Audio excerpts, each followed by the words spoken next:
नमस्कार दोस्तों, स्वागत है आपका हमारे देश प्रेम न्यूज में। साथियों, जैसा कि आप जानते हैं कि बीएसएससी को लेकर के जिस तरह से छात्रों में नाराज़गी है, अभी तक सरकार सेकंड पाली और थर्ड पाली को अभी तक रद्द नहीं किया और प्रथम पाली को रद्द कर चुकी है।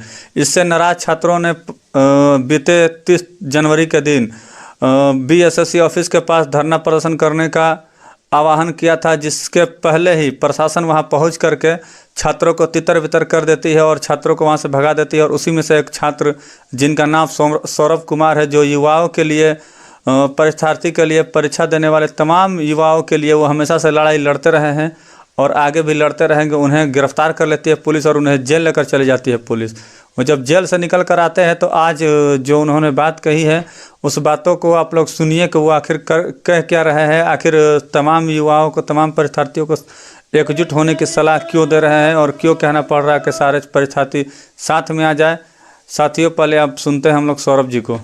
स्वागत है। मैं सौरभ कुमार सिंह, और जिस मुद्दे को लेकर हम आपके बीच आए हैं वो मुद्दा है बिहार कर्मचारी चयन आयोग की जो संयुक्त स्नातक स्तरीय परीक्षा है उसको रद्द करवाने के लेकर किस तरह की तैयारी चल रही है, आगे कौन कौन सी रणनीति है जिसको लेकर लगातार काम हो रहा है। विद्यार्थियों के बहुत सारे अभ्यर्थी हैं जिनका फोन कॉल मैसेज आता है और ये सवाल किया जाता है कि आखिर आंदोलन किस प्रकार से किया जाए ताकि व्यवस्था जो है, जो छात्रों की मांग है, जो अभ्यर्थियों की मांग है वो पूरी हो। निश्चित रूप से लगातार आंदोलन हो रहे हैं। बिहार में भी आंदोलन हुए, पटना में भी आंदोलन हुए और बहुत ऐसे जिले हैं जहां तक मुझे जानकारी है कि माननीय मुख्यमंत्री जी के समाधान यात्रा के दौरान में कुछ छात्र, कुछ अभ्यर्थियों, जैसे आरा हुआ, बक्सर हुआ, सासाराम हुआ, इन आदि जगहों पर जो है मुख्यमंत्री को आवेदन के माध्यम से छात्राओं ने, अभ्यर्थियों ने प्रेषित किया कि जो बीएसएससी की जो परीक्षा है उसको रद्द किया जाए। जैसा कि दोस्तों आप जानते हैं कि बीएसएससी की जो प्रणाली है, कार्य प्रणाली बिल्कुल संदिग्ध है। लगातार छात्रों को गुमराह किया जा रहा है इस बात को लेकर कि प्रश्न पत्र आउट ही नहीं हुए हैं। क्या आपको लगता है कि प्रश्न पत्र आउट नहीं हुए हैं? निश्चित रूप से आपको ये लगता है कि प्रश्न पत्र आउट नहीं हो तो आप एक बात जवाब दीजिए कि जो 23 की जो प्रथम पाली है उसकी परीक्षा अगर 11 बजे कुछ मिनट में प्रश्न पत्र आउट हुए, जैसा कि लीक हुआ प्रश्न, तो लीक हुआ तो परीक्षा के दौरान ही लीक हुआ, लगातार वायरल हुआ प्रश्न, तमाम सोशल नेटवर्क, चाहे वो व्हाट्सएप हो, चाहे फेसबुक हो, या तमाम जगहों पर वो सर्कुलेट हो रहा था। तो आप एक बात बताइए, और उसी तरह के तरीके 23 की दूसरी पाली में और 24 की प्रथम पाली में, 24 की जो प्रथम पाली की परीक्षाएं हैं उसका जो प्रश्न पत्र आउट है वो है 9 बज के कुछ मिनट पर, यानी परीक्षा 10 बजे से शुरू है, 10 यानी 1 घंटा पहले का है। रही बात कि अगर ये बात सत्य है या यह बात अगर झूठी है तो स्पष्टीकरण अभी तक आयोग की तरफ से क्यों नहीं हुआ है। लगातार वो इस बात को लिए कि किसी अजय और विजय ने परीक्षा को पास करने के लिए इस तरह के कुकृत्य को उन्होंने अंजाम दिया। एक बात आप बताइए, जिस प्रकार की व्यवस्था बनी है, क्या आप छात्रों को आयोग और प्रशासन से बिल्कुल जो विश्वास है उठ गया है? अभी तक आपने कोई स्पष्टीकरण जारी नहीं किया है और लगातार छात्र इस उपापोह की स्थिति में है कि विद्यार्थी की तरफ से विद्यार्थी इस उपापोह की स्थिति में है कि सरकार और आयोग को है ना कोई स्पष्टीकरण जरूर जारी करेंगे। क्या इस प्रकार की बातें सामने आई है? और 4 जनवरी को जो हुआ महाआंदोलन, उसमें लाठीचार्ज किया गया, उल्टे छात्रों पर एफआईआर दर्ज किया गया और दौड़ा दौड़ा कर निहत्थे छात्रों को लाठीचार्ज किया गया। क्या इस बात के लिए सरकार और आयोग ये आश्वस्त नहीं करे विद्यार्थियों को कि अगर गलती हुई है तो क्यों ना हम परीक्षा रद्द करें और फिर से एक नई तारीख की घोषणा करके परीक्षा करें? आपने जो 23 की प्रथम पाली का परीक्षा रद्द किया है उसकी भी आपने घोषणा की है कि 45 दिन के अंदर हम परीक्षा ले लेंगे। क्या यही विद्यार्थियों के साथ न्याय है? निश्चित रूप से विद्यार्थियों के साथ दमनकारी नीति का प्रयोग किया जा रहा है और लगातार छात्र, चाहे मानसिक रूप से हो, चाहे आर्थिक रूप से हो, चाहे शारीरिक रूप से तंग आ चुके हैं। बिल्कुल बिहार की व्यवस्था और आयोग बिल्कुल इस पर पंगु रूप से काम कर रही है। मुझे ऐसा लगता है कि विद्यार्थी और आयोग के बीच जो संवादहीनता की कमी है, निश्चित रूप से विद्यार्थियों की बात बिल्कुल नहीं सुनी जा रही है और लगातार आयोग और प्रशासन, मुझे लगता है कि शिक्षा माफियाओं के गोद में जाके बैठी है। शिक्षा माफियाओं के द्वारा जिस प्रकार के कुकृत्य का काम किया जा रहा है, लगातार प्रश्न पत्र आउट हो रहे हैं और इस बात की किरकिरी बिहार की पूरे अंतर्राष्ट्रीय स्तर पर हो रही है।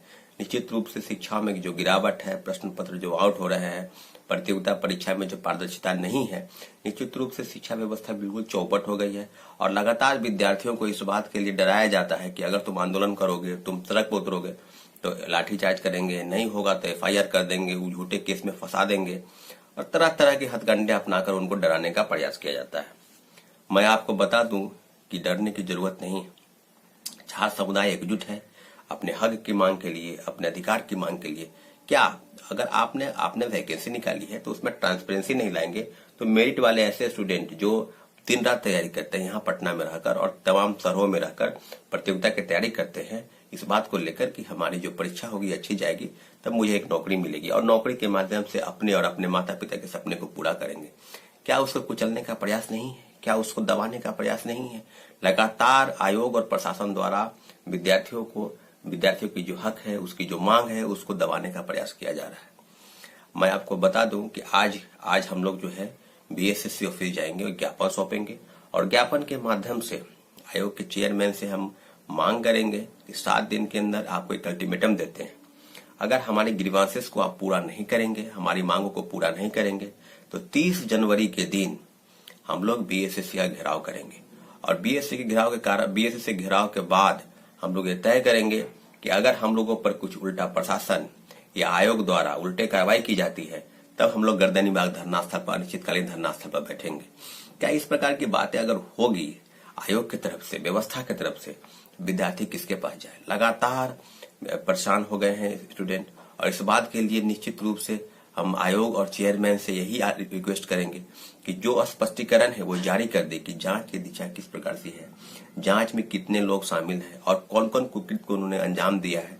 अगर इस बात की बात सामने आ जाएगी तो निश्चित रूप से हम लोग अपने कामों को अंजाम देंगे।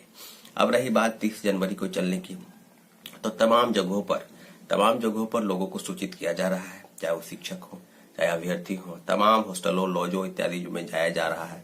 इस बात के लिए लोगों को एकजुट किया जा रहा है कि 30 जनवरी के दिन अपने हक की लड़ाई के लिए आप आगे आए, सामने आए और जो BSSC घेराव का जो कार्यक्रम है वहां आकर शामिल होकर 11 बजे सुबह आप शामिल होकर उसको सफल बनाए।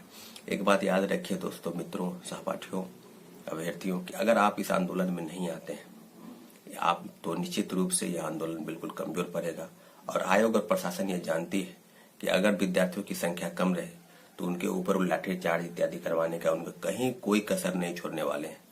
निश्चित रूप से आपसे एक ही निवेदन है कि भारी संख्या में आप BSSC ऑफिस आए और अपनी मांग और अधिकार की लड़ाई के लिए जिस प्रकार के कारनामे BSSC आयोग कर रही है या प्रशासन कर रही है उसके खिलाफ अपनी आवाज को बुलंद करे, ताकि जो भविष्य है, जो युवाओं की भविष्य है और जो विद्यार्थियों का भविष्य है जिसको दरकिनार किया जा रहा है, निश्चित रूप से अपनी मांगों को लेकर हम लोग एकजुट।